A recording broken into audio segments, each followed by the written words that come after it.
세상에서 가장 가깝고 따뜻해야 할 이름, 가족. 하지만 2500년 전 인도의 마가다국 왕궁에서는 그 이름이 가장 잔인한 흉기가 되었습니다. 아들이 아버지를 지하 감옥에 가두어 굶겨 죽이려 하고 그 아들의 칼끝이 어머니의 목을 겨누는 참혹한 비극이 벌어진 것입니다. 이것은 단순한 권력 다툼이 아닙니다. 태어나기 전부터 시작된 지독한 악연과 그 틈을 파고든 악마 같은 유혹이 만들어낸 인과응보의 드라마입니다. 불교 경전 관무량 수경은 이 처절한 왕실의 비극을 기록하며 우리에게 묻습니다. 인간은 과연 어디까지 잔인해질 수 있으며 그 지옥 같은 고통 속에서 어떻게 구원을 얻는가? 굶주려 죽어가는 남편을 위해 자신의 몸에 꿀을 발라야 했던 아내의 통곡, 그리고 자신을 죽이려는 아들을 보며 비로소 자신의 업을 마주한 왕들의 이야기. 오늘 우리는 불교 역사상 가장 슬프고도 웅장한 실화, 왕사성의 비극 속으로 들어갑니다. 마가다국의 수도 왕사성. 웅장한 궁궐안. 빈비사라 왕이 깊은 한숨을 내쉬었습니다. 나라는 평안했고 백성들은 그를 따랐습니다. 하지만 왕실에는 단 하나 채워지지 않는 것이 있었습니다. 바로 후계자였습니다. 왕비 위제의 부인도 매일 기도했습니다. 하지만 세월만 흘렀고 두 사람의 얼굴에는 그늘이 짙어져 갔습니다. 어느 날 궁궐에 한 점술사가 찾아왔습니다. 산속에 한 수행자가 있는데 그가 죽으면 왕실의 아들로 태어날 것입니다. 왕의 눈이 번쩍 떠졌습니다. 언제쯤 그가 죽는가? 3년은 더 살 것입니다. 3년. 이미 나이든 왕에게 3년은 너무 긴 시간이었습니다. 왕은 신하를 불렀습니다. 그 수행자를 데려와라. 얼마 후 한 수행자가 궁전 앞에 섰습니다. 그는 담담한 얼굴로 왕을 바라보았습니다. 왕께서 저를 부르신 이유를 압니다. 하지만 저는 아직 죽을 때가 아닙니다. 내게는 아들이 필요하오. 그대가 죽어서 나의 아들이 되어 주시오. 수행자는 고개를 저었습니다. 억지로는 안 됩니다. 인연이란 강제할 수 없는 것입니다. 그러자 왕의 얼굴이 일그러졌습니다. 조급함이 분노로 바뀌었습니다. 왕은 신하들에게 눈짓했고 그들은 수행자를 한적한 곳으로 끌고 갔습니다. 얼마 후 수행자는 숨을 거두었습니다. 죽어가는 순간 수행자의 눈에 번뜩이는 빛이 스쳤습니다. 원한이었습니다. 강제로 나를 죽였으니 나도 강제로 그대들을 괴롭히리라. 그의 마지막 생각이 공기 중에 스며들었습니다. 그로부터 얼마 지나지 않아 위제의 부인이 임신했습니다. 궁궐은 기쁨으로 들떴습니다. 하지만 왕비의 얼굴에는 미소가 없었습니다. 밤마다 악몽을 꾸었기 때문입니다. 꿈속에서 무언가가 자신의 배를 찢고 나오려 했습니다. 이 아이가 혹시 불안한 마음에 왕비는 다시 점술사를 불렀습니다. 이 아이는 어떤 아이입니까? 점술사의 얼굴이 창백해졌습니다. 이 아이는 태어나기도 전에 어미를 해치려는 마음을 품고 있습니다. 이름을 미생원. 태어나기 전부터 원한을 품은 자라 부를 것입니다. 위제의 부인은 온몸이 얼어붙었습니다. 그럼 어찌해야 합니까? 나으시되 조심하십시오. 그렇게 왕자가 태어났습니다. 이름은 아사세. 왕과 왕비는 아이를 사랑하려 애썼습니다. 하지만 마음 깊은 곳에는 늘 두려움이 자리 잡고 있었습니다. 아이는 그 두려움을 느끼며 자랐습니다. 사랑받지 못한다는 결핍과 함께 세월이 흘러 아사세는 청년이 되었습니다. 그는 뛰어난 무술 실력과 총명함을 지녔지만 아버지의 눈빛에서 늘 불안을 읽었습니다. 어머니의 눈에서는 슬픔을 보았습니다. 나는 사랑받지 못하는 아이구나. 그 생각은 서서히 그의 마음을 갉아먹었습니다. 그리고 어느 날 그 틈을 파고든 자가 나타났습니다. 제바달다. 부처님의 사촌이자 제자였지만 끝없는 질투와 교만으로 승단을 떠난 자. 그는 부처님을 해치려는 음모를 꾸미며 권력에 가까운 자를 찾고 있었습니다. 그의 눈에 아사세가 들어왔습니다. 왕자님, 제바달다는 온화한 미소를 지으며 다가왔습니다. 당신은 훌륭하십니다. 이 나라를 이끌 자질이 충분합니다. 아사세는 그 말에 귀를 기울였습니다. 평생 듣지 못했던 칭찬이었습니다. 하지만 왕께서는 늙어가고 계십니다. 언제까지 기다리실 겁니까? 그건 아버지께서 정하실 일입니다. 정말 그렇습니까? 제바달다의 눈이 날카롭게 빛났습니다. 왕자님, 혹시 아십니까? 당신이 태어날 때 무슨 일이 있었는지. 무슨 말씀입니까? 당신의 부모는 아들을 얻기 위해 한 수행자를 죽였습니다. 당신은 그 원한으로 태어난 아이입니다. 아사세의 얼굴이 굳었습니다. 거짓말입니다. 진실입니다. 그래서 당신 어머니는 당신을 두려워했고 아버지는 당신을 경계했습니다. 평생 당신이 느낀 그 냉기, 그것이 바로 그들의 죄책감입니다. 아사세의 몸이 떨렸습니다. 퍼즐이 맞춰지는 느낌이었습니다. 왜 항상 부모의 눈빛이 불편했는지, 왜 진심 어린 사랑을 느끼지 못했는지. 그들은 당신을 두려워합니다. 당신이 진실을 알까봐, 당신에게 복수당할까봐. 제바달다는 독을 흘렸습니다. 왕위는 기다리는 자가 아니라 취하는 자의 것입니다. 당신 아버지도 그렇게 왕위에 올랐습니다. 아사세의 눈에 불길이 타올랐습니다. 며칠 후 궁궐에 소동이 일었습니다. 밤중에 무장한 병사들이 왕의 침전으로 몰려갔습니다. 빈비사라 왕은 잠에서 깨어 아들의 얼굴을 보았습니다. 아사세, 무슨 일이냐? 아버지, 아사세의 목소리는 차가웠습니다. 이제 물러나실 때입니다. 무슨 소리냐? 아버지께서는 저를 낳기 위해 수행자를 죽였습니다. 저는 그 원한으로 태어났습니다. 이제 아버지께서 그 대가를 치를 때입니다. 왕의 얼굴이 새하얗게 질렸습니다. 누가 그런 말을? 사실입니까? 침묵이 흘렀습니다. 그 침묵이 답이었습니다. 아버지, 당신은 이제 왕이 아닙니다. 여봐라, 그를 지하 감옥으로 데려가라. 아사세, 내 아들이요. 왕의 외침은 궁궐 복도에 메아리 쳤습니다.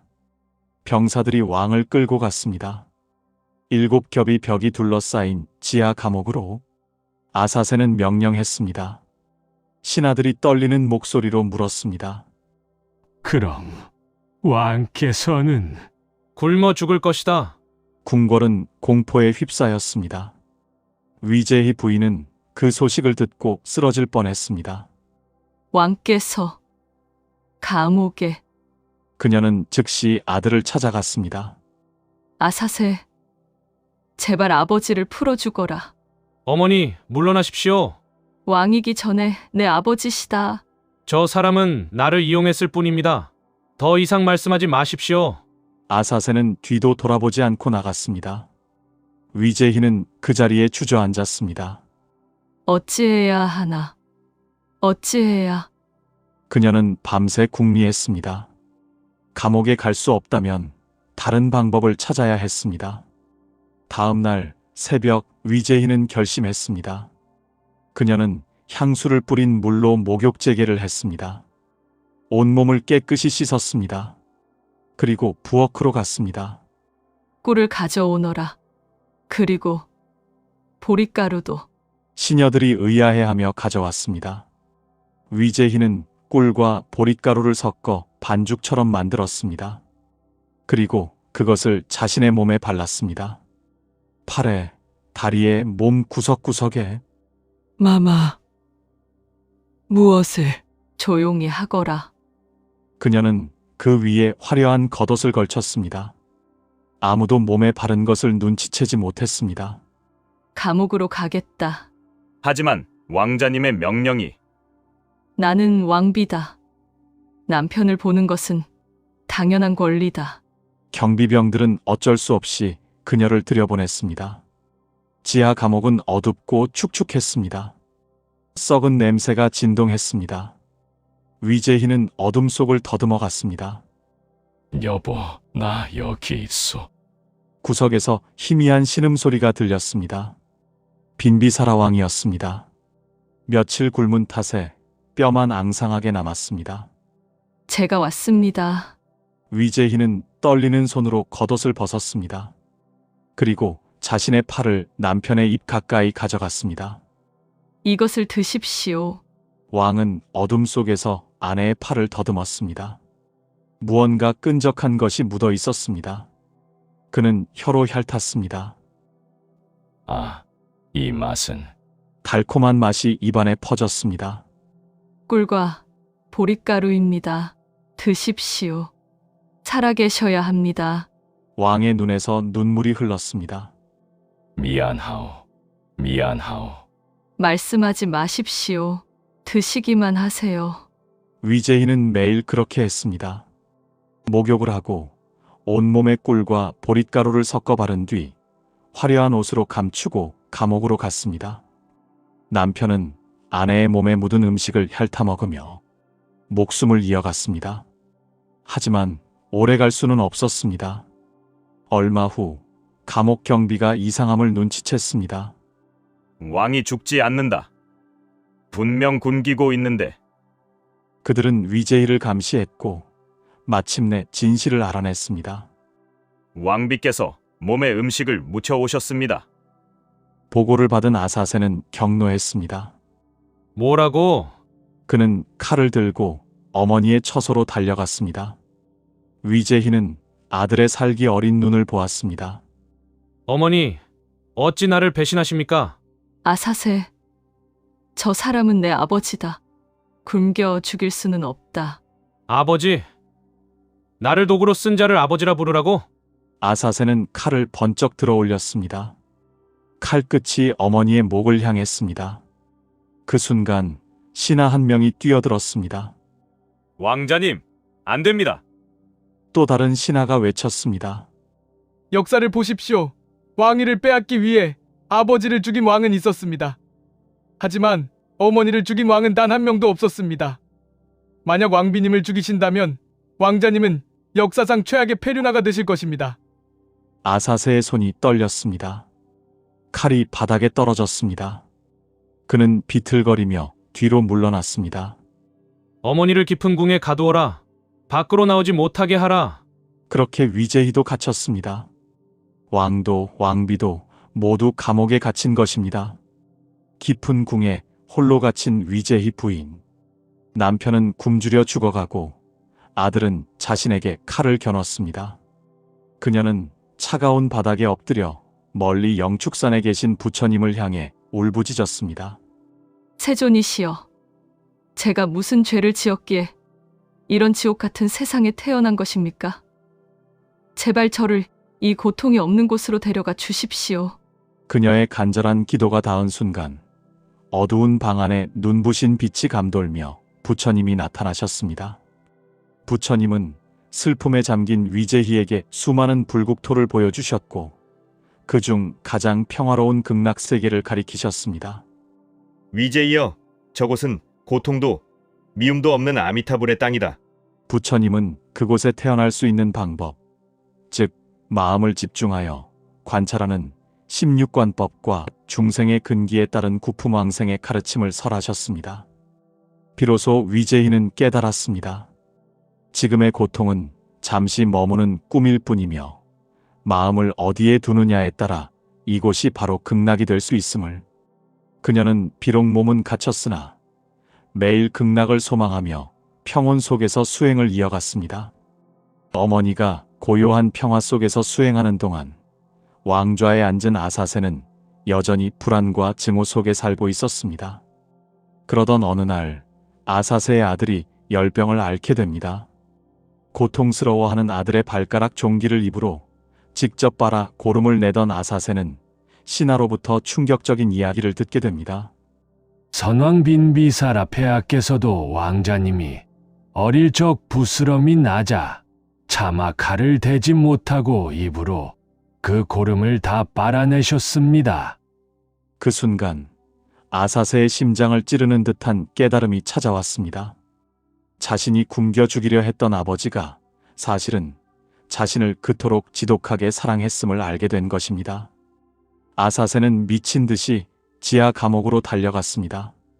하지만 아버지는 이미 세상을 떠난 뒤였습니다. 아사세는 통곡하며 어머니 위제희를 찾아가 무릎을 꿇었습니다. 위제희는 이미 깨달음을 얻은 자비로운 눈으로 아들을 용서했습니다. 아사세는 어머니의 안내로 부처님을 찾아갔고 자신의 무거운 죄업을 고백하며 참회했습니다. 부처님은 말씀하셨습니다. 죄를 지은 자가 스스로 그 죄를 깨닫고 참회하는 것, 그것이 바로 성자의 길로 들어서는 첫걸음이다. 한 수행자를 억지로 죽인 것에서 시작된 왕사성의 비극. 그 원한이 아사세로 태어났고 제바달다의 유혹이 불씨에 기름을 부었습니다. 아버지는 지하 감옥에서 숨을 거두었고 아들의 칼끝은 어머니의 목을 겨눴습니다. 하지만 위제희는 극락을 발견했고 아사세는 참회를 배웠습니다. 경전은 이 이야기를 통해 전합니다. 지독한 원한도 참혹한 죄업도 진심 어린 참회 앞에서는 녹아내릴 수 있다고. 2500년 전 왕사성에서 벌어진 이 비극은 오늘도 묻고 있습니다. 오늘 이야기가 여러분께 작은 울림이 되었기를 바랍니다. 구독과 좋아요는 더 좋은 이야기를 만드는 큰 힘이 됩니다. 편하신 마음으로 응원해 주시면 감사하겠습니다. 나누고 싶은 생각이 있으시면 언제든지 댓글로 남겨주세요. 다음에 또 좋은 이야기로 찾아뵙겠습니다. 감사합니다.